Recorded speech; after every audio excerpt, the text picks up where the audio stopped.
Boom! Here we go. Hey, back again. Why do we always start with a boom? I don't, because we're excited people. It's always like I'm boom! an excited person. Like blowing out everybody's high eardrums, blood pressure. like right off the bat, man. Welcome to the show. Welcome to the show. We're back again. We have our friend Corey with us. Yeah, and we're continuing on trucking through this series, and we're talking about the path of discipleship, the journey of discipleship. Growing into Christ likeness for the sake of others. Mm-hmm. My favorite part of that phrase. And talking about growing into Christ likeness for the sake of others, we're going to talk about moving from being a guest to being a host today. The hostess with the mostess. Yeah. And we're hosts. We're hosts. We're hosts of a show. And we have a guest. Huh? Wow. What? It's almost like we planned that. Yeah, next week I won't be here. Corey will have moved from guest to host. You'll go from host to maybe guest. So, Corey, think about the last place that you visited that you've never been to before, and tell me about that. And tell me about like what feelings, what happened, what transpired, why were you there, like how'd that feel? Yeah, there's always a latent discomfort, right? No matter how comfortable the place may be, you think about sleeping in a different bed that's not yours, right? Taking a shower in a different shower. Having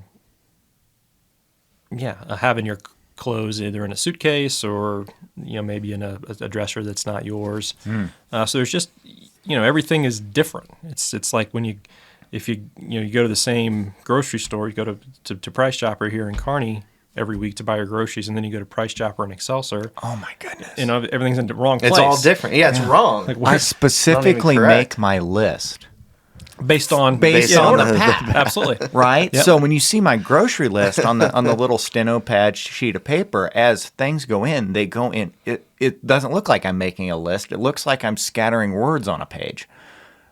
But as it fills out, you realize, well, I left a lot of room in the top left-hand part of the list. It's for the vegetable section. That's what you walk into. Got to leave a lot of room for that. Because they're random there's a lot of items there because they all come individually packaged or whatever. Now, how much do you buy not on your list when you go grocery shopping? Is it like, are you like a list? Like if it's on the list, it's not, and then if your wife's like, hey, we should get this, and you're like, not on the list. I'll do impulse buy stuff based on my frequency of usability and price. whether it's on sale. Yeah, the price. So I think it's the sale so that I'm gets not, me every time. It is the sale, but I'm definitely not one who buys the thing on sale that I'm never going to eat. Right? Like that does happen to people. Sure. Yeah. Like, whew. I always wanted a case of kumquats. My mom would do that, right? She would, and when I cleaned out her house when she moved in with us, I think she had like 18 pounds of butter in her fridge because every time it was on sale, she would just buy it. I always need butter, right? Yeah, and so we didn't need to buy butter for like 2 years. Confession: we got the Costco membership where the butter comes. Every box is a pound. Yep. Every little stick's a quarter pound. This pretty easy math. Yeah. Right. Yeah. And then they put 5 boxes saran wrapped together. Correct. That's 5. It's cheaper to buy it that way. That's 5 pounds. That's the way. Pounds of butter. We do it. Although Sam's only does it in 4 or 4. It's 4. Like so it's maybe it 25% is more 4. at Costco. Maybe So I don't know. Maybe it is 4. Maybe I'm completely wrong. It just seemed like a. Do you freeze the butter that? No, you're not I gonna ate use? it all, Keith. All of it. Why don't you freeze butter? I mean, I just feel like it would go bad over time in the fridge. No. Butter When won't. we buy butter won't go rancid for a long butter, time. If it's on sale, like if it ever got to $1 a pound again, I'm probably buying 40 pounds of butter, right? And I'm gonna put most of it in the deep freeze because it'll take us a year to go through that butter, or less, probably with our butter usage. Dude, I went through it in like a month. That's 5 pounds of butter. I mean, do we go through butter? Because we cook every night. We cook every meal, so it's like butter makes everything better. So here's I'm sure people are loving the butter conversation, but to try to steer us back towards the middle. This isn't going to work so well on. I love how the audio Corey. version. I love how Corey has moved from guest to host. I really do. This is welcome to Corey's podcast. Welcome to Corey's podcast. That's right. Continue, Corey. Glad to be here, Corey. Yeah, just sit back. I'll take care. This isn't going to work great on the audio only, but if you're watching us on the on one of the video platforms, here, just bear with me here. Cross your arms. Just fold your arms across here. How's that feel? Arms crossed. Comfortable? Very, very authoritative. Feels comfortable. All right, now just do me a favor. Switch your hands. Put this hand underneath and this hand on top. Oh yeah, that's weird. How's that feel? Inappropriate. Feels weird, right? It's uncomfortable. Just like it's not that much different. And that's, I think, kind of a little bit what we're talking about, right? It's just, it doesn't have to be off very much for it to feel weird. Oh, you can even do it with your hands. There you go. Clasp your hands. Like normal. Like per usual. Just clasp them up and then flip them. If you're driving right now, don't do this. Don't do that. Wow. All right, which clasp your hands. Which index finger's on top? Left. Right. You're a lefty. I'm a lefty. So your non-dominant hand goes on top? I guess. Well, all Mitch, right, so last place you visited. Last place I visited, man. That was like new to you. I'm looking for a specific example. Wow. Place I've visited. Don't go very many places, I don't really go places. Oh man, I went to Tacos Ricos. Oh. Down off like Southwest Traffic Way or the Boulevard down there. It's down by the tapas place. I said tapas. Oh, La Bodega. Tapas. La Bodega.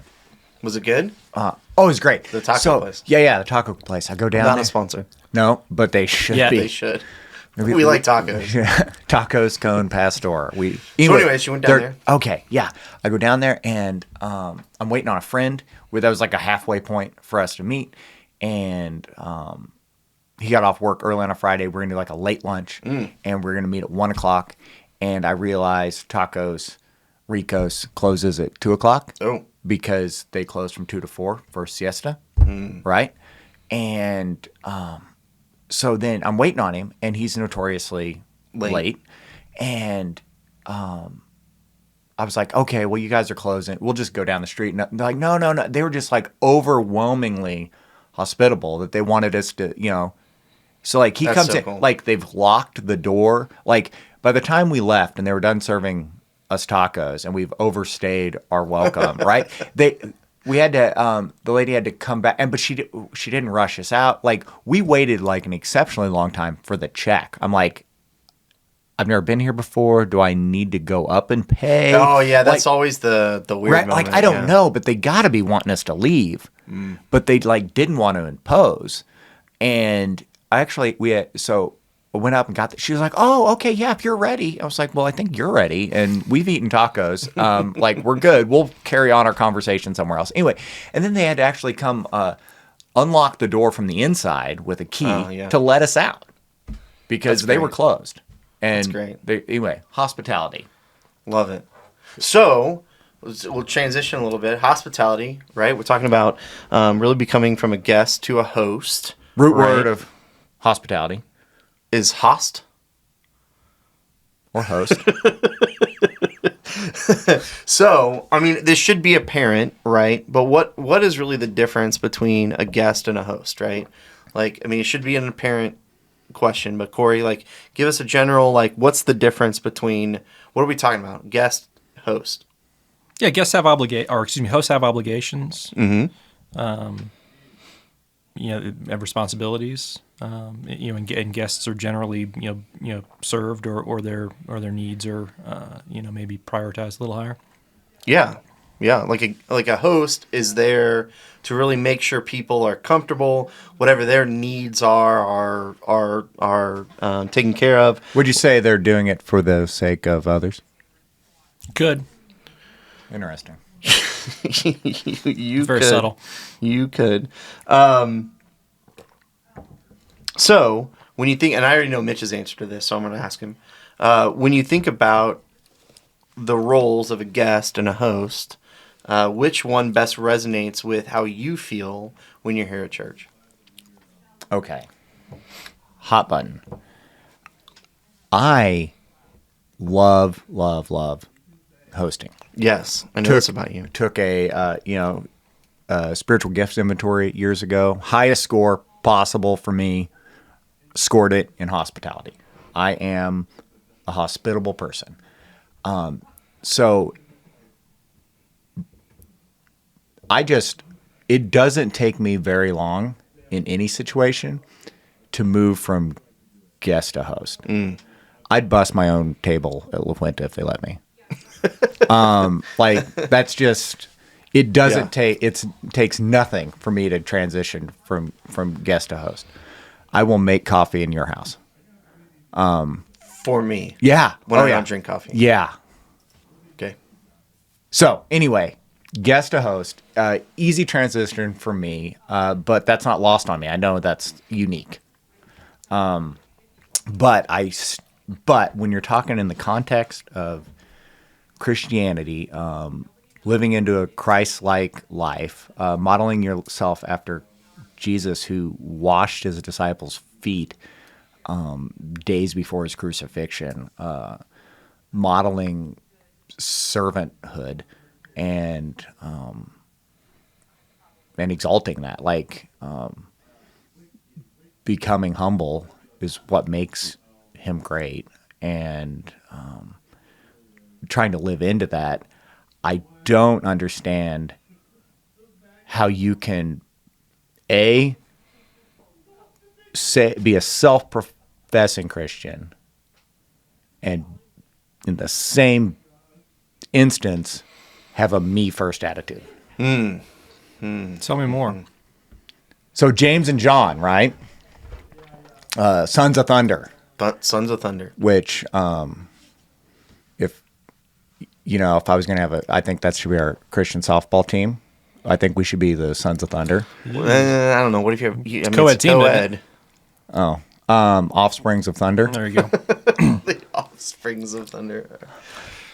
Sons asterisk of Thunder. Yeah. But so James John, they had their mom, hey, Jesus, that's all great and all. Can my boys be number one, number two, right? I don't care which, but put them at the top. Bring them into the inner sanctum. Put them at the best seat at the table, right? Yeah. And Jesus was like, do you guys not, what have I been doing here? With the face palm thing, has no one been listening? Has no one been following? Has no one been watching? And clearly not. There were lots of examples of right. Yeah, lots of examples. Yeah, them not getting it. Obviously not. So, and we've continued to have lots of examples, in the 2,000 plus years since. Yeah, and I, can carry through the baseball example and the softball team and stuff like that. When I coach kids, I rephrase this Bible story and I change it, and I'll say, let me tell you about the power hitters, the Sons of Thunder. And I said, this will be early in the season because we'll go into batting. But can I bat first? Can I bat first? And I tell everybody, I say, it's the Sons of Thunder. Ye who asked to bat first shall bat last. And that's my baseball coaching rule. So when you come running up to me, can I bat first? Can I bat first? Today, you shall bat last. If we have time. If we have time. Yeah. And that usually curbs it pretty early in the season. So, and circle back around for a second. So you have, you made a statement that it's hard to be a host when you're focused on your experience and wanting things your way, right? Yes. Why don't we have this coffee? Why don't we have Starbucks coffee? Why do we have Dunkin' coffee or whatever, right? So when you're constantly focused on your experience. Now, do you think that most people view it as that, or do you think that they view it as, this is what I like, therefore other people would want this too, right? Or do you think that you get to a level of comfortability within a church that you kind of lose sight of some things. Because I'll give you a great example. So it's like my 3-year-old, right, Parker. He almost 4, but he is so comfortable that he will just leave the kids wing and come find me, right? Like they'll just look around, where's Parker? Because he's so comfortable with the space that he's in, that it's like a home to him, right? Which causes its own problems quite frequently. So do you think it's something like that, or do you think that Let me answer your question with a question. Ooh. And we'll throw it to Corey. All right, Corey, if I came to your home, and I imagine, never been to your home, do you have seating in your living room for multiple people? Yes. All right. Do you have a preferred seat? Like as the family gathers, Yes. there's Corey's seat, right? Okay. Is it better than the other seats, or it's just habitually where you sit? It's just habitually where I sit. Yeah. So would you be upset if when I came to your home and you were like, hey, yeah, just grab a seat anywhere, and I sat in your seat? No, you as No. my guest, absolutely not. Right? When my kids or my wife's dogs sit in my seat, then I have a different, But slightly it's different your reaction. dog. It's okay. That's a good point. So, all right, now I'm going to change the question, okay? All right. So, as a host, and Corey obviously demonstrated he's well-mannered in hosting because he's going to offer up all the seats. He's not going to sit down first, and he's going to take what seats left, right? So if you had a whole group there, and you had more people than seats, and everyone sat, you would remain standing. Yep. Great. Or sit on the floor. Or sit on the floor. Sit wherever, right? Grab another chair for another room. Yeah. So then if I came in to your home and your home only had one seat in the living room, one of us would have the opportunity to sit down and the other one wouldn't, right? Right. I think the host looks to the experience of their guest for their quality of experience. If your host isn't having a good time, no one's having a good time. So in flipping that switch, in transitioning to be a host, it's not thinking, well, this is my preference. My preference is to sit down, so everyone should want to sit down, so I'm going to sit down. See, I'm gonna give an example, okay? Where sometimes as a host you need to do something first so that everybody else then does it. And I look at eating as one of those things, right? Okay. So there's two things. Actually in etiquette, if you're over at somebody's house and you're having dinner at the dinner table, you are not to sit down until the host sits first.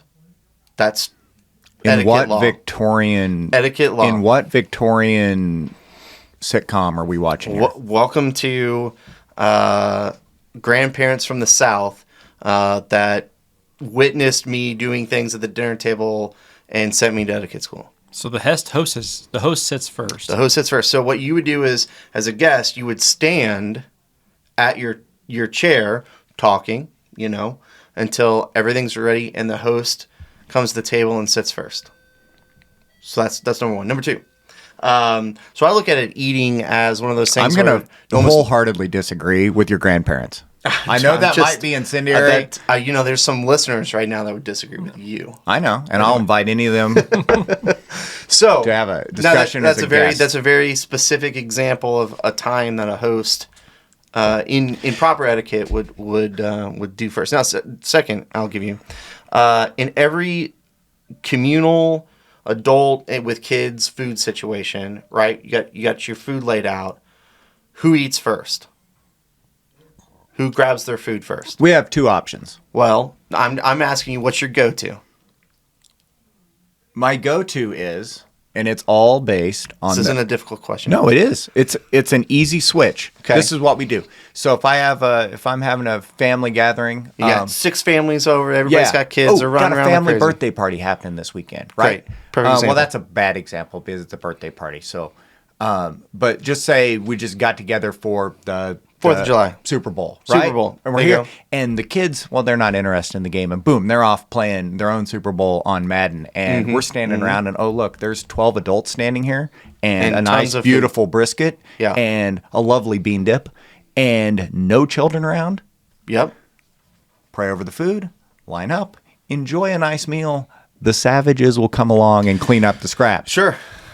But But you get in a situation, especially with younger kids, and they're all there like just panting because they want those hot dogs. Yeah, got to have the pigs in a blanket, right? Mm-hmm. You pray over the food. You send the kids through first. That's right. So that's my go-to is kids first, right? But then you get that awkward like pause where the kids are like kind of taken care of, and then like all the adults are kind of like. Then I think at that point, to your point, and this won't be your point, but Ooh. sometimes as the host, you got to take charge, and you got to And put be a the paper first one plate in somebody's hand. Yeah, or just you be, come on, I'm getting food. Let's go, people, right? So that people are more comfortable or like to go. What if you didn't have enough Hot food? take. What if you knew? That's why I always put just a very little amount on what my if you plate knew to that begin the- with. So then somebody. And if I'm the host, there's always enough food. What if just a lot of extra Dude, if guests there's showed like up? 6 people, I'll cook like 18 hamburgers for 6 people. What if you only had So I've had this situation where I had a gathering, 5 fish, 2 loaves? additional folks showed up that weren't supposed to be there, and I didn't have enough food, and so I didn't eat. Yeah. See? What if he would have went through the line first? Well, I mean, I would hope that you would recognize that there's more people than food in the moment. Now I'm gonna as the old head of the group, I'm gonna because I agree with what you're saying. Okay, Although okay. it's also true because your children are young. So I've got a 16-year-old. Yeah. Sure. I'm not sending him through the line. No, No, that'll he's not. ruin it for everybody. Absolutely. No, yeah. you can have a frozen pizza upstairs. Yeah, absolutely. So I think there's Yeah. I think the point that you're making is a good one, and I agree with it. Although I think it has maybe a bit more to do with convenience and expediency than etiquette or being a host or not. Interesting. I agree with Corey. I'll agree to disagree. I disagree with you on most things hospitality related. So, Corey, we'll go to you with the same question. So, what role really resonates with you at church? How do you feel? Do you feel more like a host or a guest, or is it situational? Yeah, I would say the vast majority of the time I feel like a guest, right?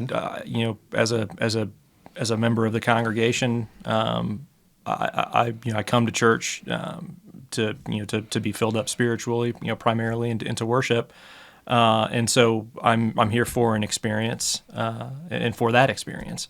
So I probably don't do as good of a job, being that I've been a member here for quite a long time. I probably don't do as good a job of paying attention to whether or not we've got new folks or whether I can be helpful or useful in some way.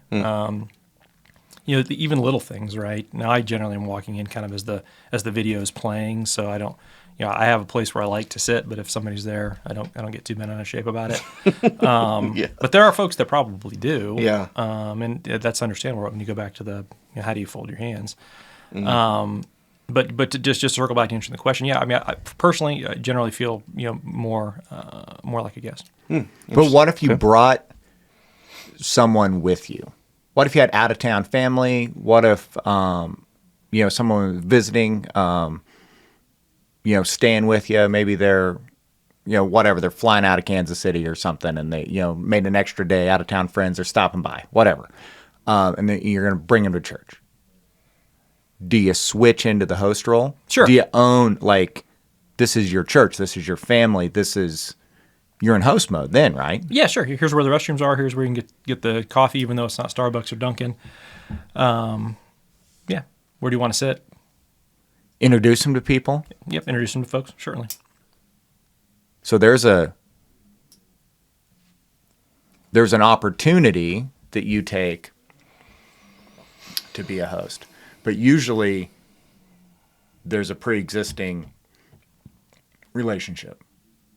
Yeah, that makes sense. Yeah, and I would agree with that. And I probably try to I try to make an effort. I'm not great at noticing noticing things. Certain, in at church, I'm kind of, I think probably like a lot of folks. I know a lot of folks here, and so when I come in, I'm chatting with people, and like I said, I better get into the sanctuary. Church is starting.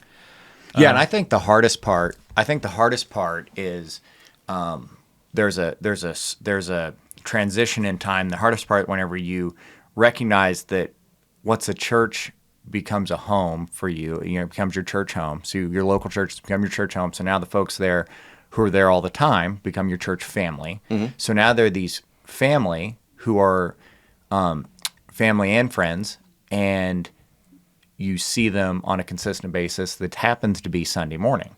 And you don't make the intentional time necessarily to see them outside of that schedule because you have this opportunity to see them on Sunday morning. So then it turns into this consistent pattern that you are joyous in seeing them, greeting them, give them a hug, catching up on something that happened during the week, talking about the ball game, talking about what's coming up, and you get locked into this conversation with friends at church, and then you miss the opportunity to welcome someone new who isn't as connected, doesn't have the friends, is trying to find the bathroom, trying to find that just trying to find that community. You miss the opportunity to draw them into those conversations because you're having such a good time getting caught up with your friends, and it gets lost on you the fact that that there's people looking to have that community that you've grown into.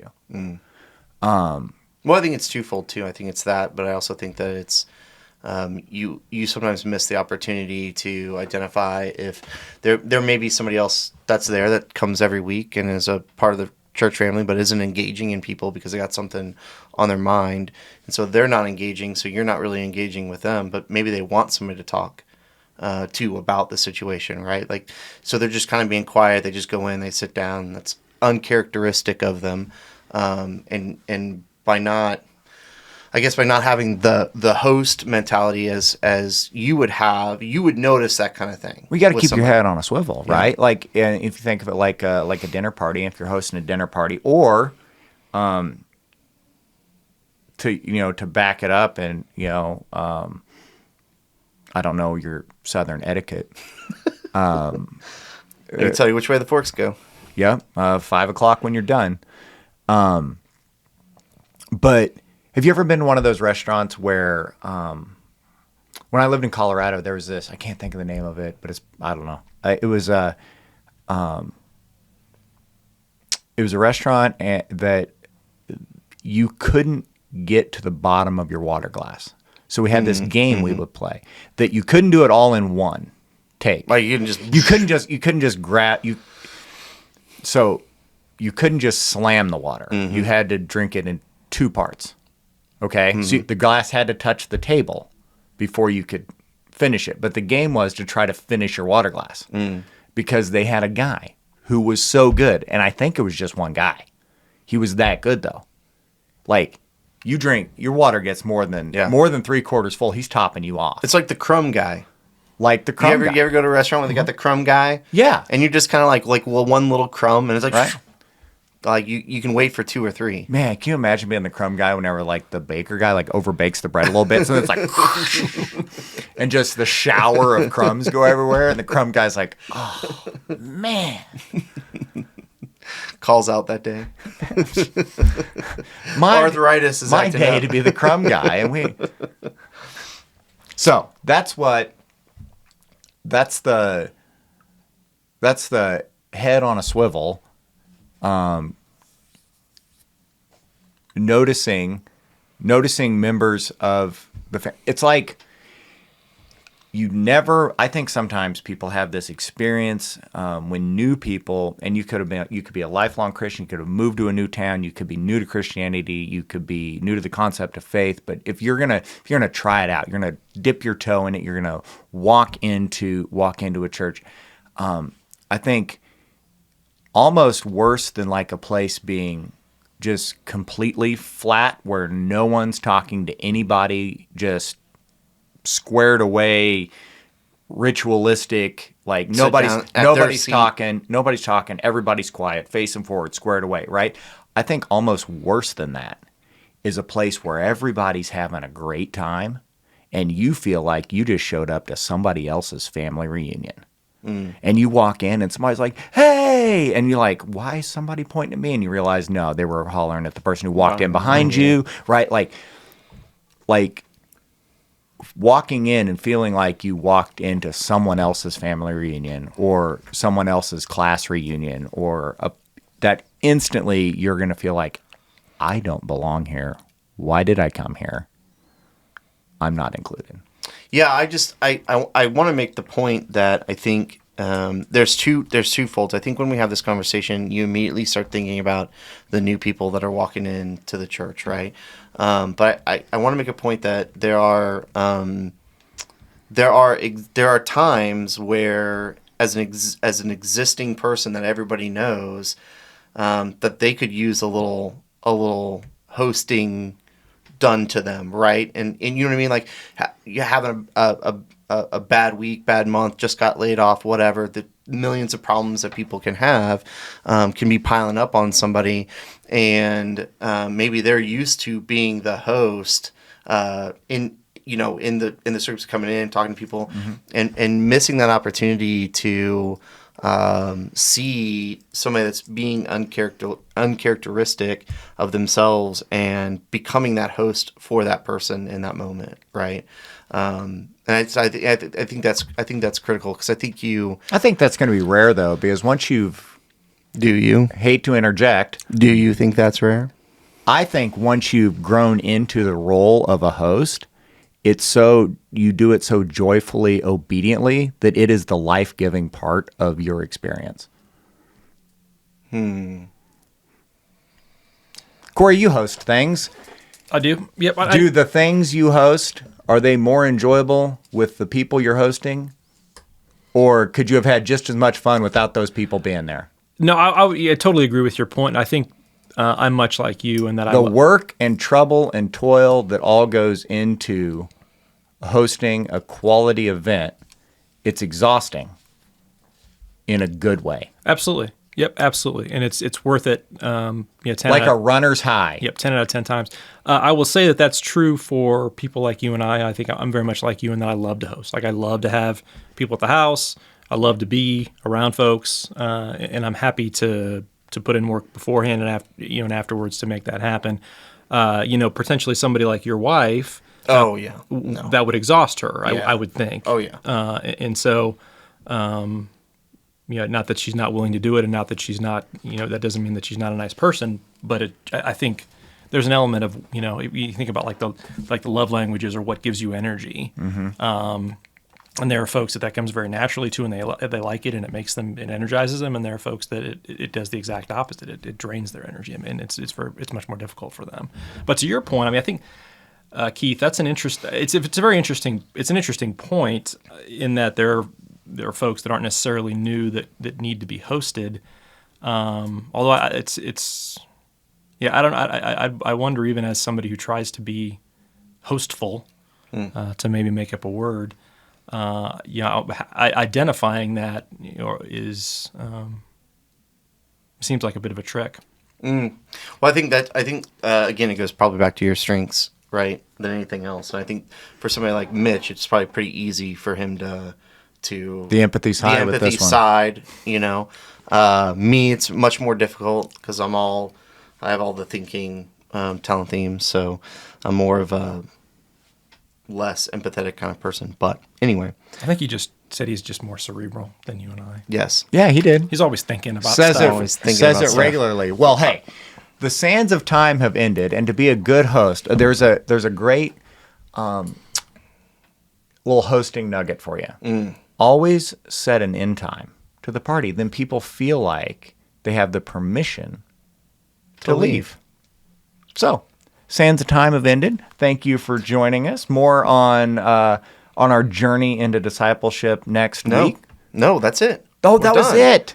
We've got some new topics next week. It'll be great. It's going to be amazing. But you are allowed to continue your journey into discipleship. Correct. Oh, that is true. Beyond that's right, true. Right. Yes. Thank you, Corey. Yes, that's a Do good not point. stop the journey into discipleship. Hey, And we should totally get like a form put together so people can send in topics. We'll get on that. We should do that. We should totally do that. Do we know somebody who has any influence on the website? No. Or technological stuff. No. Well, hey, from 3 lay people to those listening, have a good week. Later.